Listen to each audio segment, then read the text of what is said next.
My name is Shahid Azam. I'm a police officer of 17 years, and I'm actually the first Arabic-speaking police officer in the Dallas area in East Texas. My specialty is in training, and I have extensive background in fighting terrorism and anti-terrorism training, and also active shooters. And I served on the Dallas County College's tactical response team, active shooter team for about 7+ years. Recently, since the time of New Zealand, we've been busy with training people and with spreading this education, this knowledge.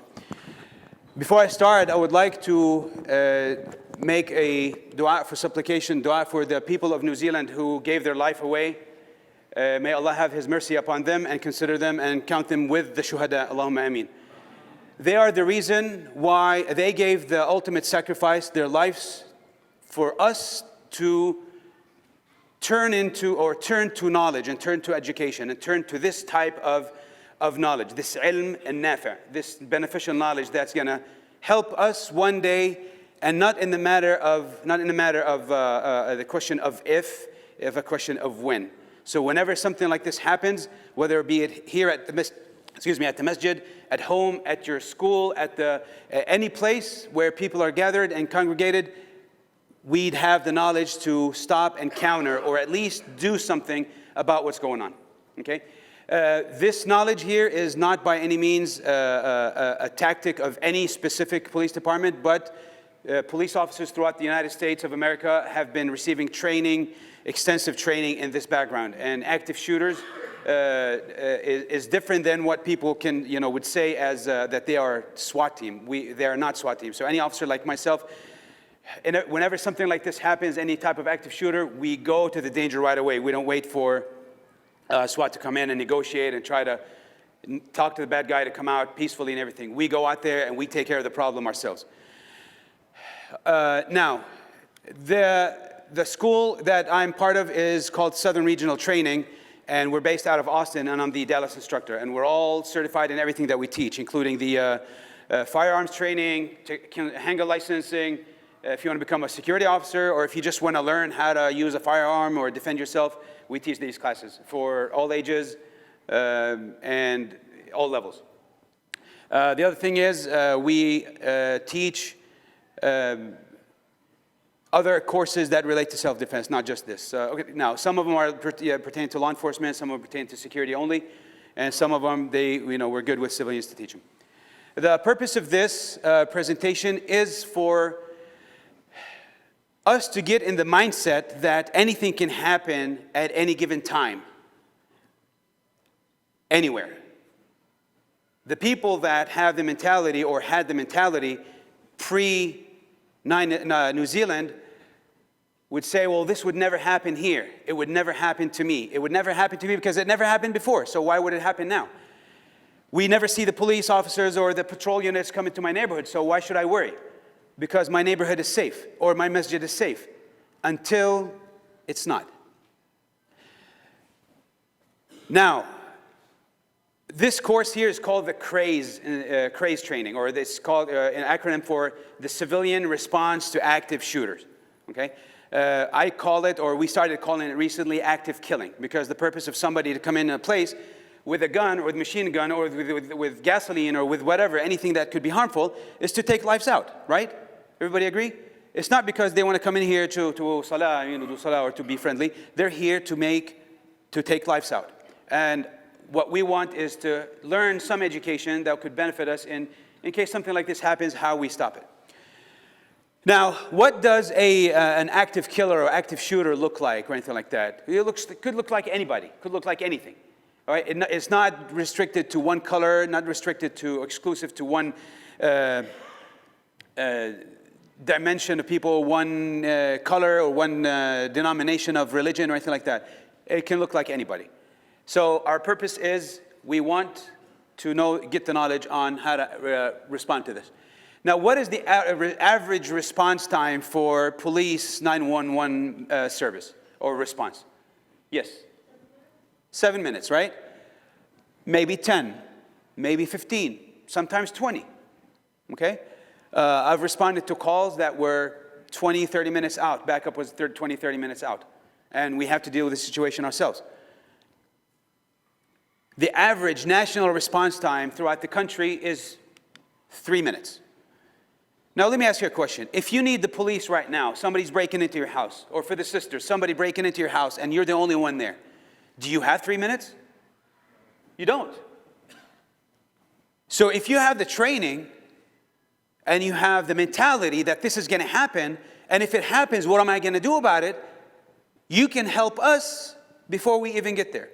When I say help us not see you become a victim or a body that we're going to have to pull out in a body bag and take to the morgue.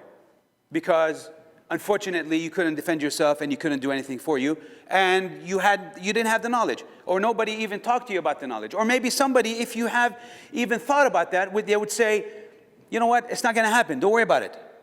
How many people here, I mean, you don't have to raise your hand, but how many people here had this mentality that nothing is going to ever happen? Or you leave your house and you think, oh, I don't need my gun today. And then something happens and then you needed it. Or a pocket knife, or any kind of weapon that you can legally carry. Okay? The purpose, or the three elements of this training that we're gonna present are three elements. Some people they call them different things. If you saw the ad, they came up in 3 different names, but the concept is the same: run, hide, and fight. So when we say run, what we're talking about is we want to, as we see up here, find an escape path, and there's nothing wrong with that. Every time I go into to a restaurant or something like that, or if you go to a restaurant and you see police officers sitting, where are they normally sitting? In the back with their back to the wall, right? Kind of like I'm standing right now. I have the advantage of seeing everybody. I have the advantage of seeing the doors. If in case something happens, I can engage it. I have that advantage. I can't sit with my back, can't sit like this, with my back to the door. I have to be sitting with my back to the wall where I can watch everybody that's coming in. It's called what? Situational awareness, right? I'm aware of my surroundings the whole time. The other thing is, we want to evacuate others, whether they like it or not. How many times we see an alarm, or we're at work or something like that, or at school, and then the fire alarm goes off, and we say, it's nothing. A lot of times, we see it a lot. When I worked in the college police, we saw that all the time. People, hey, we got a fire alarm. Oh, is it real? Do you really want to find out? You see the alarm, what do? Get out the door. It's no time to guess and try to say, well, I have my assignment, I need to finish it or whatnot. There's no time for that. Alarm goes off, you leave. Until it's determined that it's clear and it's deemed safe for you to come back, then you come back. The other thing is, leave your belongings behind. I don't have time to pick up my shoes. Leave them alone. You get up, go buy some more if you need to. Or you come back and get them later. Or your purse, or your wallet, or my computer in case something happens right now, with all the valuables that I have on it. Do I really have time to pick up and start packing everything? I don't. It's not the time for that. Then you have help others that cannot help themselves. The elderly, for example, women or children, or somebody on a wheelchair, or somebody on crutches, or somebody amputee that cannot move that quick. And you have the advantage over that. You ever thought about how you can help somebody like that in case this happens? The other day we did this training at one of the big masajid in the area, one of the main ones. And I mean, it's as big as this masjid. And I'm not going to say the name, obviously. So we did the training and we said, okay, we're going to do part of the training is, let me get the fattest guy that's in the crowd. We'll just put it like that. So one big guy showed up, said, okay, mashallah, all right, lay down on this stretcher. It's a nylon stretcher that you can bunch up. It comes in really handy. We put him on it and I said, okay, we want the smallest guy to see if he can drag him. And he did, because he had to. I think he was in his 60s or 70s, mashallah. He was very about this high. He wouldn't weigh more than 100 pounds, soaking wet. He pulled the guy all the way like from here to that door. Because we put the pressure on him and said, get him out alive now, because something is about to happen. Because he had the mentality and the mindset that something is going to happen, he took it seriously. The other thing, prevent others from coming in the area. You're leaving and some people are coming in. Leave. It's not the time. You need to go. Why? What's happened? It's not the time. You need to go. There's no time for discussion. There's a threat, there's an active shooter, there's this, leave. The other thing is call 911 when safe. Whenever it's safe, get away from the building and start calling. Hide. When you hide, that's not being cowardly. Some people will think, I'm not going to hide. Well, sometimes you don't have the chance to run. Sometimes the opportunity for you to run is not there. I mean, the guy comes in from here, or they come in from both directions or whatnot. What am I going to do? I'm going to hide. Make myself as small as possible of a target, because smaller targets are harder to hit. Okay? And stay there. Lock yourself behind doors, behind bars. If I can get up on the munbar here, if I can do whatever, find you a cover. Who knows the difference between cover and concealment? Cover is something that can stop a bullet, like an engine block or something like a corridor, a concrete corridor or something like that. Where this right here could be considered a concealment. That would cover me, would conceal me from somebody being, seeing me. That's considered concealment. So in this case, in case something happens like this, I want to be able to get cover, okay? The other thing is silence your cell phone. Silence your cell phone. That's very important, because bad guy is looking around. You don't know where he's at. He's looking for you. If he's walking in the hallway, passing the doors, etc., he's looking for any kind of noise, because everybody now is trying to be quiet, but everybody's scared, everybody's nervous, everybody's hyperventilating, it's a bad situation. He's looking for that weakness so he can hear you and know and pinpoint your location. Silence your phone and then remain very quiet. We had a threat one time in one of the colleges. And when we responded to that college, I was on the team. So we got there, and then we're looking for the people. We're trying to evacuate everybody, but not everybody's leaving. We know that there's some people that might be hiding somewhere. And I went to this one room in one of the buildings, and I opened that room, and it was probably as big as maybe, say about this mihrab right here. We had like close to 30, 40 people in there. You couldn't hear a sound from them, which was good, because they had the mentality of hide and not make a sound. The other thing is, in case you can't run and you can't hide, what are you going to do? Fight, right? Say it. You can say it, it's fine. You want to fight. You're going to need to fight. New Zealand, that hero that stopped the threat, the active shooting, the active killing that was going on. What did he use? Somebody know? Credit card machine, right? Good. Is the credit card machine a weapon? Is it designed to be a weapon? I need some participation here, guys. No, right? It's not a weapon. But because he charged the guy, that terrorist, because he charged him, he put some fear in him, he startled him, and the guy took off, hoping he was going to go somewhere else to carry on the attack, but alhamdulillah, he was caught. A credit card machine that is not designed to be a weapon was utilized at that time as a weapon. Was it effective? More people lived, right? Or people lived. Not many people died after those, the 50 plus. May Allah have mercy on them. The other thing is, you want to attempt to incapacitate that bad guy or those bad guys. What does this mean? Take him out of his misery. Take him out of our misery at that time. I want to stop him from continuing or even trying to do what he was doing. Okay? I want to inflict as much pain and damage to him as he tried to do to us.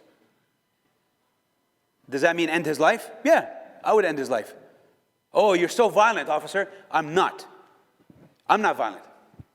But if it means for me to take his life so I can save all of you, I'll do it in a heartbeat. I'll do it right now. I'll do it tomorrow. I'll do it yesterday. Any time of the day. For this not to happen, fight. And commit to your actions. I'm not going to just stand there and just hold, if I can hold him down and wait for police to show up and everything, fine.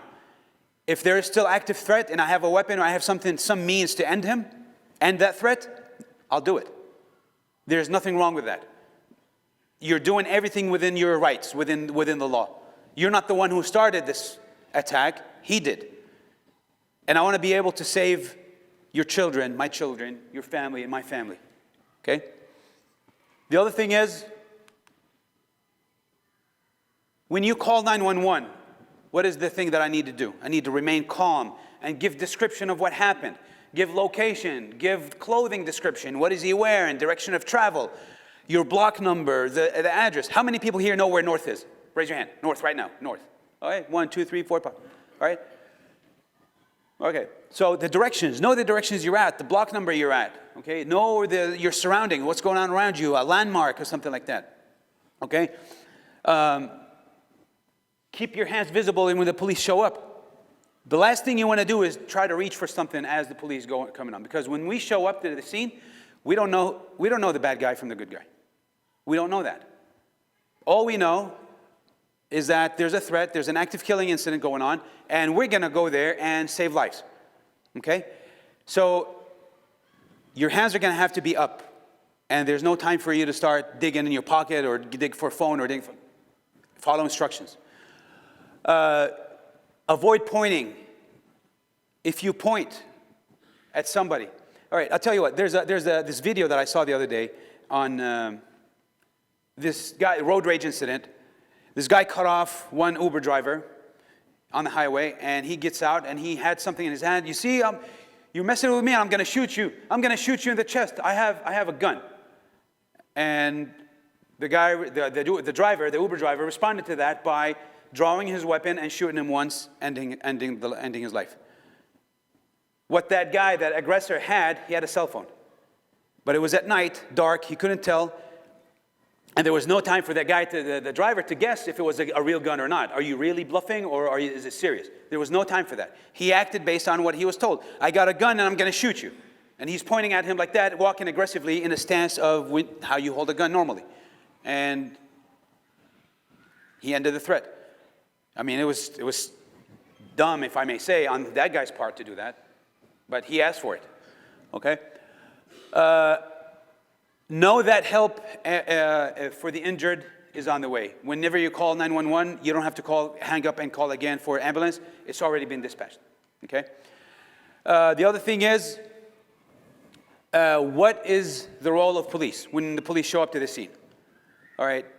Stop the killing. Right? Treat the injured and investigate what's going on, what happened, who did it, etc. All right? And what do you do when you encounter police officers, especially in a case like this? Okay, or even on a traffic stop, for example, a simple traffic stop that people think. Right? You want to make sure that you're showing your hands, palms forward. Okay? Because what can kill you? Hands, right? Okay, hands can kill you. That's why every time, you see a lot of the shootings that happen on the news, or if you watch videos on the internet or so, you see that they shot him, this subject or this person got killed, okay, because he didn't show his hands. He ends up having a weapon, or he pulled a wallet or something too fast. To the officer, they perceive it as a threat, because if they're saying keep your hands up and you don't, then you're not complying. Then you start reaching for something, okay, and then you pull it real quick and go like that. Then there's no time to guess. The other thing is, you're going to need to follow instructions. Don't move. If they tell you to move, you move. Other than that, don't. The other thing is, anybody here has a handgun license? No? Not one. You know what I call this? If I was the bad guy, a safe work environment. I'm serious. For me, as a bad guy, I call it a safe work environment. Because I know that if I know that all of you are not armed, okay, or don't have licenses to carry and you're not carrying, I'm going to go in and commit it, and I can do what I do. How did that guy in New Zealand know? Because he knows that, these people are not armed, and he walked in. Okay, or any masjid, or any church, or any synagogue, or anything like that. Okay? Because if I know that you're not, and if I know that you're armed, it's going to be a hostile work environment for me as the bad guy. I'm not going to approach these people, right? So if you don't, it's something that you need to consider. How much time do I have? Where's brother? All right, I guess keep going then. So for those who would say, how many here thinks, is anti-gun? I mean, it's nothing wrong with that. Some people that say I'm anti-gun. If you are, or if you have your own views about it and you don't support it, let me tell you a little story. This guy was in the airport not too long ago, and he was in the military. So there was a group of people that are talking about gun rights and gun violence and whatnot. So they saw him, he's dressed up as military. So they walked up to him and said, do you mind sitting with us for a minute? We'll buy you a lunch or whatever. So he said, okay. So he sits down with them. He said, we're going to ask you, we want to pick your brains of a question that we have. Why do you carry a gun? Why do you need a gun? And he paused and he thought about it. And he said, you know what? I've never been asked this question. And they asked him, do you really need it? Okay? He said, after a thought, a pause, he said, you know what? I don't really need a gun. One of the girls that was sitting there on the table, she had a credit card laying on the table. The other one had a pen, and somebody else had a spoon or a fork next to them that they were eating with, right? So he said, I don't need a gun because I can take your credit card and I can cut your throat with it. And I can take your pen, I can stick it in your ear or your eye, and then you're out. And I can take that fork and do the same thing to you. And nobody will do anything about it. You know why? Because nobody's armed. Now, we think about questions like these, like why do you need it and why do you need it? We start blaming guns for the violence that's going on. But it's not that. It's the irresponsible people that do what they do. I mean, a gun is not the only thing. I mean, somebody can drive a truck and go and hurt people. I mean, we see this stuff all the time on the news. All the time, right? So you can't just blame it on that. So why do you really need a gun? Because I want to be able to protect myself, okay? And if that's going to mean that I'm going to end up taking somebody's life to protect 50 or 100 or 200, so be it. I'll do it. That's the mentality that I'm not saying that, okay, I want to make a violent person out of everybody here. No. But the thing is that I don't want to end up seeing you, one of the people that attended my presentation and that I talked to in person or I know personally, I read them about them in the paper saying that, yeah, they died because they didn't do anything about it. So be mentally aware and mentally accepting that this can happen to me at any time. We need to get out of this mentality, all of us all together need to get out of this mentality that this is never going to happen here, it's never going to happen to me. And accept the fact that it's going to happen to me, a matter of not where or if, but a matter of when. Okay? One night, 2 Ramadans ago, I was out at the masjid, left Taraweeh. You stopped me and a friend of mine, 2 friends of mine, to get some coffee. And it was the night that I left the house without my gun. That one night. And I'm getting my coffee ready, and then I look, I'm scanning the doors, and these 2-3 guys walked in. And I tell my friend, hey, these guys are up to no good. He said, no, man, I don't think so. I said, I bet you they are. They're up to no good. Something is about to go down right now. And I go like this, and I don't have my gun. I knew something was going to happen. Their body language said everything about them. Their body language just said it all. Next thing I know, the guy pulls a gun. He goes to the register, and he fires a shot, and he said, I'm serious about what I'm doing. I need your money right now. Get everything out of the register. She thought it was a joke. He fired around. Didn't shoot her, and I'm standing over there thinking, again, I went like this. I don't have a gun. I had to do something. What's that weapon that I had in my hand? The coffee, right? That was one good cup of coffee that it took me minutes to get ready. So what I do? I tossed it in his face. I stopped the threat. He took off. And him and the 4 other people that were with him were caught 30 minutes later. With a helicopter, with the canine dogs and everything. And they found my coffee on him. I never got it back, but whatever. But here's the thing. You got to think of anything that you can do to stop a threat. It's not a matter of if, it's a matter of when, and you got to have that mentality that I'm going to do something, I'm going to have a plan. It doesn't have to be a SWAT, plan or anything like that, but at least something that you can do to stop that threat. I was watching a video the other day about a robbery that happened at a jewelry store in Yemen. And what happened, this guy walks in. I've never seen a robbery being committed in a thobe and stuff like that. The guy, I swear. So the guy walks in. He's got this bag, plastic bags in him, and in his hand. And then he pulls his gun out. And everybody in there, in the store, the jewelry store, they had AK-47s as their personal weapon. And the guy didn't make it. I thought that was one of the funniest things. But, they were ready for it. If something happens, something like that happens, they stop the threat. Okay. The other thing is, we have this thing called the fight, what? No freeze. You're not allowed to freeze. You're not allowed to freeze, because if you freeze, you know who wins? That bad guy. You know who loses?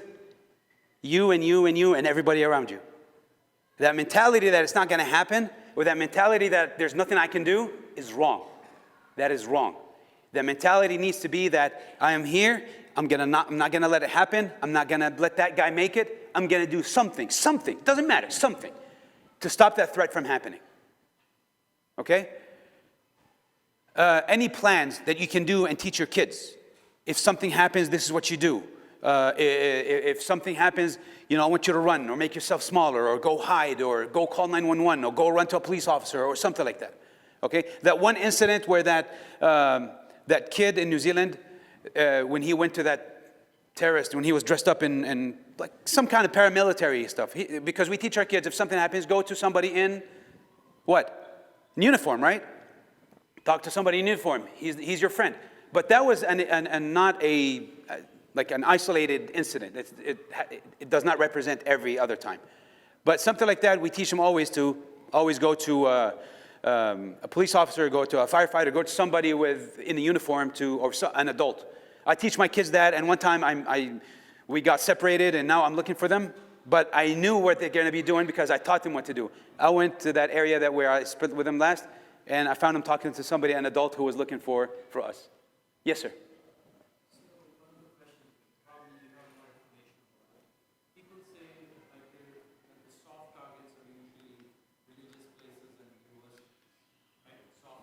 Uh-huh.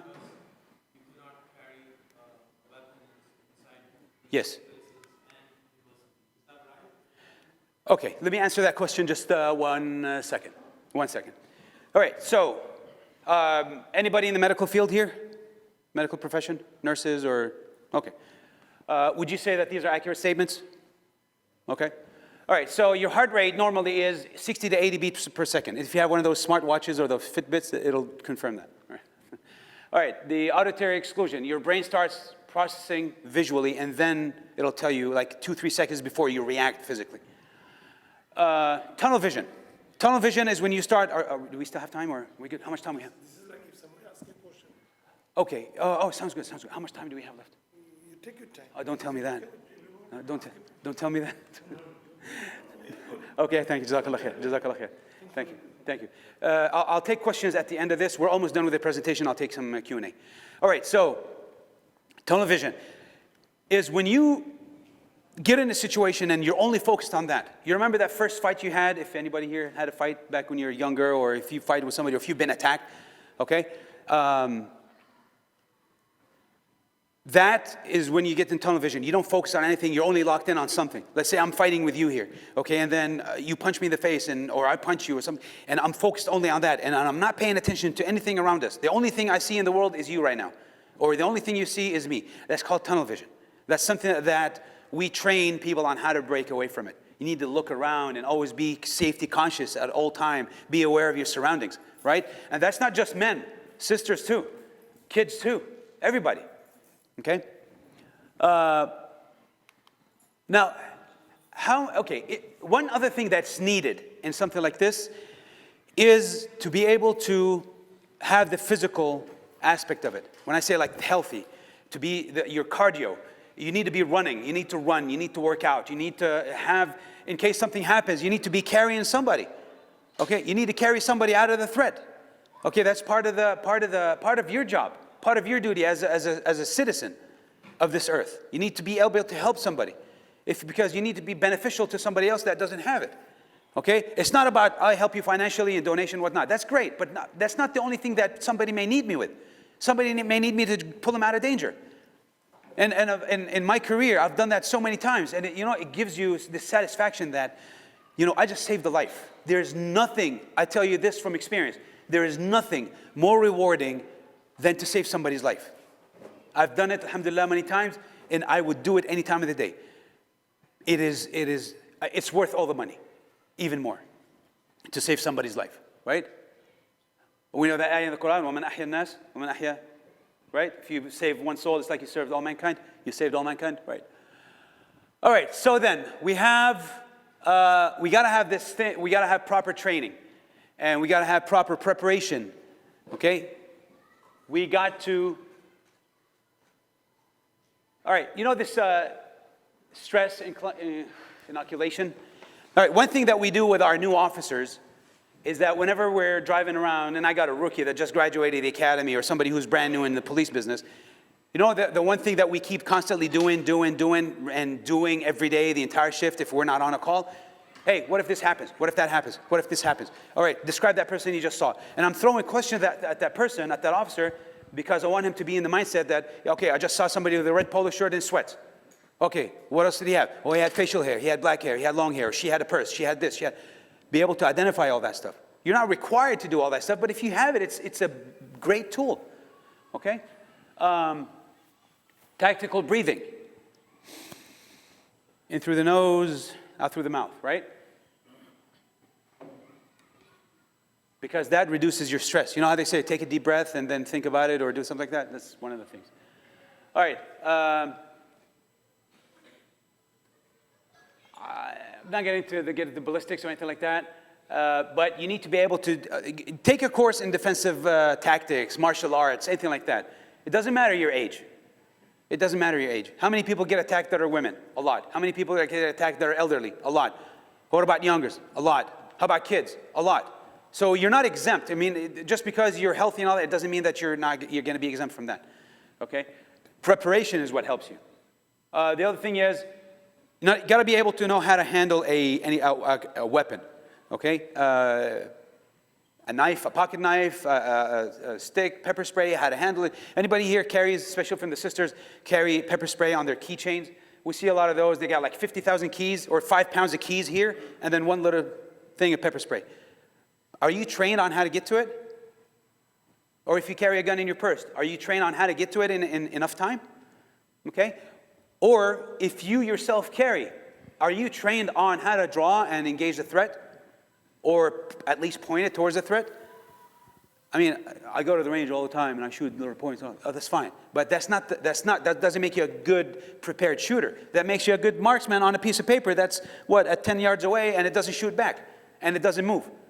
What about your mental preparation and your attitude that I want more training, more training, more training? Is there such thing as enough or too much training? No. The other thing is, if the violence comes to you, if something happens right now or tomorrow, will you, and this is for everybody, upstairs too, will you be ready to react or respond to this threat? Thank you. Okay, so this is the mentality that we need to have. Okay, I want you to get out of this mentality that, how many people here vote? 1, 2, 3, 4, 5, 6. Thank you. That number needs to double and triple and even more than that. Because if we don't have a voice, nobody's going to listen to us. So the brother that made that announcement about the voting tomorrow, guess what you're going to do? You're going to go and do it. Okay, I said so. Go do it, inshallah. To help the community, and that way we can have a voice in here. I'm not a citizen of Irving. I wish I was. Maybe I should be. But it's something that we need to have. We need to have that voice of us in the country. Get out of this back home mentality. Oh, back in my country, you're in America now. Okay? You have a lot of rights, but you have a lot of obligations too. Do your obligations, fulfill them, and then demand your rights. Okay? That's what I'm going to conclude with, inshallah, and then we'll take some, after this one slide, basically this is what we just talked about. I'm not gonna talk much about it. We already said it. I don't want to be redundant. Now, like I said, practice your rights and pay your obligations. Give them, because you are part of this country, and nobody can tell you otherwise. Every one of you is. I don't care if you came to the country yesterday or you've been living here all your life. You got the same rights, and I want you to practice them. Okay? What do I do for a living? Oh, but my name is Mohamed. I wear a thobe, I wear hijab, I wear niqab, I wear this. So what? My name is Mohamed, and I carry a firearm for a living, and I actually, you know what? I'm licensed to teach people how to use them properly and legally. Who says you can't do that? Right? So now we take some questions, inshallah. Anybody has one question? I want to answer the question of the brother there. Where is he? Oh yeah, I'm sorry. He asked a question about the law for carrying on in the building or the establishment. I'm going to summarize it in very quick because we got a lot of questions. The owners or the managers or the people that have authority over any establishment have the say-so over who can and cannot carry. Okay, they can have signs out there, but they can exclude certain people, or if they don't have any signs, they can prohibit certain people from carrying. That'll be up to the administration. That's something that you can talk to them. I'm going to visit with the board on this topic, so check with them maybe sometime later. That was the answer to your question, right? Okay, all right, thank you. And next? Yes, sir. I got a few questions, but I'm putting it together. Thank you for the good advice and everything. You're welcome, sir. I appreciate that. Yes, sir. What is the minimum hours of training to carry a concealed weapon? The meaning of it? What is the minimum hours of training required to carry a concealed weapon? The training? Okay. Well, you have, as long as you're a citizen, or as long as you're a legal, law-abiding citizen, you don't have any record, and you're over 21. Are you over 21? Yeah. Okay. Long time ago. So you can apply for that license and get it. And it is, you're right, you can do it in So how many hours of training? 4 hours, plus 1 hour for the range. 4 hours. Yes. So I have some sign-in sheets in the back. You can sign up in there. Generally, what is the cost? The cost would be for that, it depends on, I'm running a special for the masajid area, so we're talking about 100 maybe or so, just no more than that. And what is the recommended handgun for the general use? That question, we usually answer it in the class. But, we can answer that in the class if you want. And with is it a little bit different for the defensive tactic training? Yes. Defensive tactics can include, and we can incorporate firearms training in that, okay, in defensive tactics. And actually, carrying a weapon is considered self-defense. So that's part of the self-defense training that I instruct. But yeah, it is considered that. So do you want to just do hands-on, or do you want to do a gun, or do you want to combine both?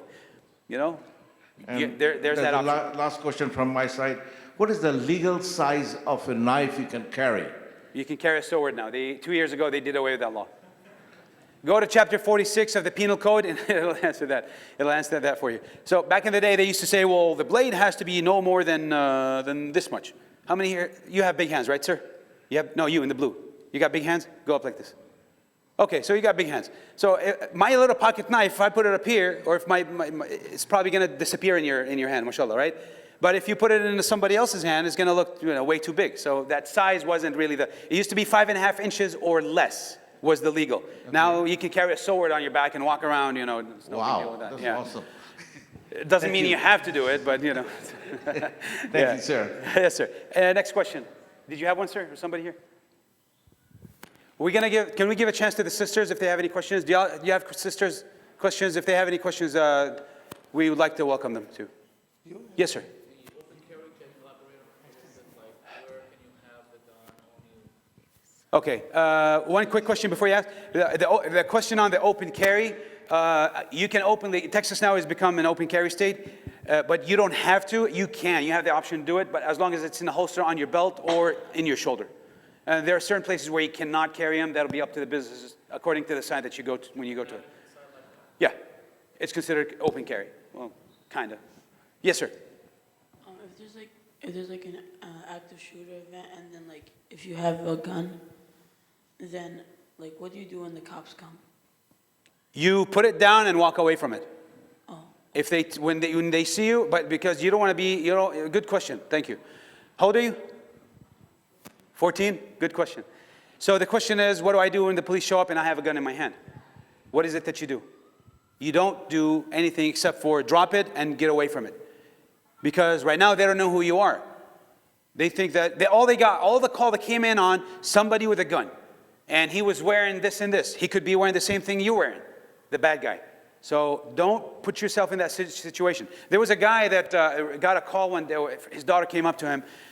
Daddy, somebody's looking through my window outside. So he goes out, grabs his gun and grabs his phone, and he's looking for that guy, right? He's on the phone with 911. Police end up showing up, okay? And this was not an active shooter, say. It was a prowler. Somebody's peeping through a window. Police come up, they're around the corner. hey, drop your weapon. And then he says, while he was pointing the gun towards them, and they shot him. See, they don't know who he is. He didn't mean for any harm to happen, but his reaction was not proper. He was thinking, he was emotional. He was thinking, my daughter, my family, my family, my family. And unfortunately, he didn't make it. Yes, next question. So my question is for Yes, sir. sisters. Is there any training for sisters for the same? And the Yes. second question is, let's say if we carry a gun and if we take it home, how do we protect our kids from not using it or not misusing it? All right. So the answer to your first question is, is there any training for this for the sisters? Yes. Can they wear hijab? Absolutely. I get them in the class often.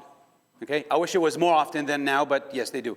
And the second part of the question is, how do you protect the children from the firearms at home? The vital thing that you need to do, and this is what I did with my kids, and I tell people do it, and it worked for me. Baba, you come in and out of the house all the time with your guns. We need to learn about them. I said, oh, mashallah, you're growing up so fast, son. Let's sit down around the table, break it down, clear it, break it down, educate them about it, teach them how to respect it. That's the key. If you teach them how to, no, you can't do it, what are they going to do? As soon as you walk out the house, they're going to access it, right? Because the curiosity and the cat, you know that story? So we don't want to make them curious, we want to make them respectful of it, okay?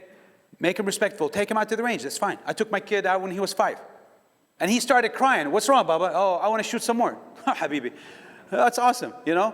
So, you know, get them in that habit, get them in that mentality that they need to respect it, not to fear it. Okay? And then as far as protection, there are different ways where you can lock it up and all that. That's something that we can discuss in the class. It's like an hour or so block of the instruction. But in summary, that's one thing you can do, or that's one option you can do, is educate them about it. Okay, and don't make it a secret.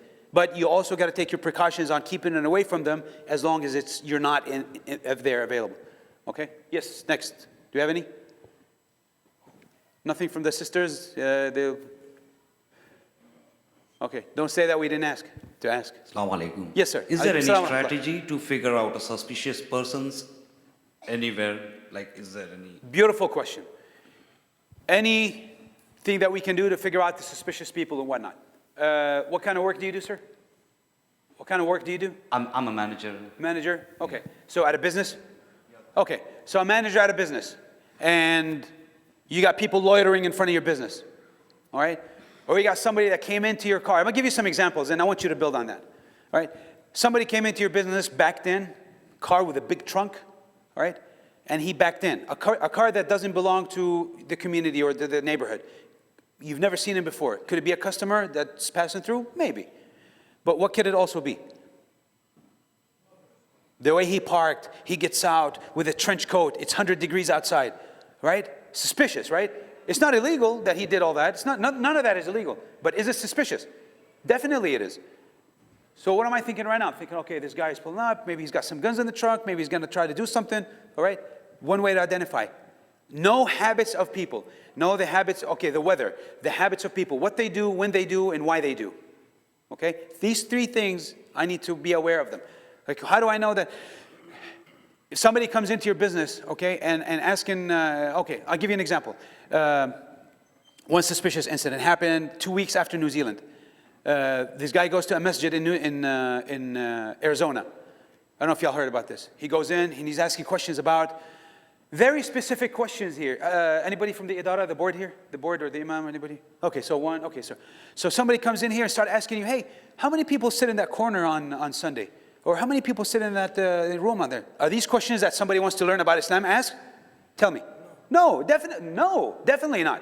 So this guy started asking all these specific, very specific questions. And the Idara, the board, they got suspicious of him and they said, wait a minute. 911, hey, we got this guy, he's asking, we want you to come check him out. Turned out to be a member of the KKK. Y'all know what that is? One of the white supremacist clans? Right. Yeah, one of them. And what was he planning on? Why would you ask these questions? Right? Things that are being said, clothes that are being worn at the time, all right? People that are loitering, a car that is following you on the highway for a long period of time or a lot of miles. Okay, I've had that happen to me. Follow me, and I'm in uniform. People don't care. They will do it. If they want to do harm, they will intend to do it. I'm driving around and they're every lane I go, they're there. And I'm trying to say, you know what, maybe they're not. Maybe they're going, nope. I did some evasive moves on the highway and they were doing these guys same way. Same thing. Turned out that it was a drug dealer that was coming after me. Okay? These things will happen. You got to be aware of what's going on around you. Look around for what's something that's not normal. Okay? Things that are not normal, that don't look right. Trust your gut, always. Always trust your instincts. Okay? Maybe you don't have the training, you don't have to. But if something looks out of place, you can identify it. Okay? This is something that has to be learned. It's a learned behavior that you gotta work on it. A lot of times it doesn't just come to you just like that. It's something that you have to look for. You look for signs of things that are suspicious, things that are out of place. Okay, I hope I answered it to the best I could, but this is something we can actually discuss. I'll give you my card and we can discuss this, in lengthy time. Yes, any questions? Yes. Yes, sir, please. What do you do if it's not one, but 2 or 3 bad guys that come to a home to attack? Texas law has this thing that's called the castle law doctrine. And you have the right to defend your house, your habitation where people are living. Okay, we're not talking about the shed where the barn, or the barn, or where it's empty and there's nothing there, nobody lives there. We're talking about where you live. So you have the right to defend yourself, you defend your property, defend your home by law. Okay, so what do you do about that? You got options. Either you stand your ground and defend yourself, or you can retreat out of the back door and call for safety, call for help. Go to safety and call for help. Which one is best, or that's for you to decide. But the law allows you to defend yourself, and you can carry a firearm at home. You can defend yourself in case something happens. But you got to be careful with that. I'm not talking about somebody that's walking through my yard or my backyard, or somebody just cutting through my backyard because it's a shortcut for him to go to whatever destination. We're not talking about that. We're talking about somebody that's coming in to cause aggression, to cause harm to you and to your family. Okay? But, as a family man, you want to protect your family even Absolutely. before yourself. Yes. So your consciousness will be like, okay, I want to do something to prevent this to happen to my family. If the law of using deadly force is allowed if the threat is imminent and if it's about to cause serious bodily injury or death to somebody, okay, or if it's against your property. Yes. How many more questions can we get? Or, I see people are leaving. I don't want to bore them. Yes, sir. So what will be the right thing to do if you see somebody broke into the house, coming inside, and if you have the gun, should we simply shoot him or wait? Basically what we just said here, you have the right to defend yourself against imminent threat. And for somebody to come in at you to your home with a firearm, he's not going over there because he wants to borrow your phone. He's over there because he wants to cause harm, obviously, right? So you have the right to stop that threat by deadly force or by retreating and calling 911, whatever you think is best for you and whatever you're capable of doing mentally and physically at that time. Okay? Yes, sir. Assalamu alaikum. Wa alaikum salam wa rahmatullah. So I'm not a US citizen now, so can I still apply for a license and go for a training? What visa do you have? H1? I H1 think- visa? H1, that's for, Work visa. Job, permanent, job for visa. a work visa? Yes. Yeah, you can. I had actually a student, a couple of months ago, that came to my class and he had that visa and he came to my class and got the license. Okay. Yeah, they will ask you you got to go take a hunting class and a hunting license and show some little education about, firearms, and then you can get the license. All right. But you can take the class first, before or after, it doesn't matter. Thank you. Yes, sir. Jazakallah. Well, yeah. The last one. And the last question from, Is there a number you can call if you're suspicious of a potential shooting, but it's not an emergency?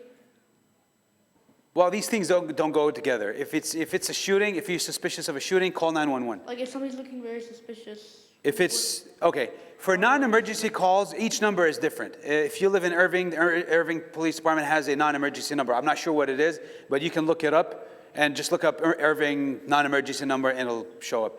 911, we don't use it unless it's something that you really need the police right now. So we try to educate people on that. But yes. Jazakallah khair. Wa iyaakum. Okay. Jazakumullah khair. I want to thank every one of you for being part of this presentation. I hope it was educational and informative. I have some business cards and some sign-in sheets. I have some business cards here with me and also outside. And if anybody has any questions, I'm going to stay here. I'm not going to walk out right now. So if you have any questions, feel free to come up to me. And the sisters, I'm so sorry if we didn't answer any of your questions, but I'm going to offer my, yes sir, let me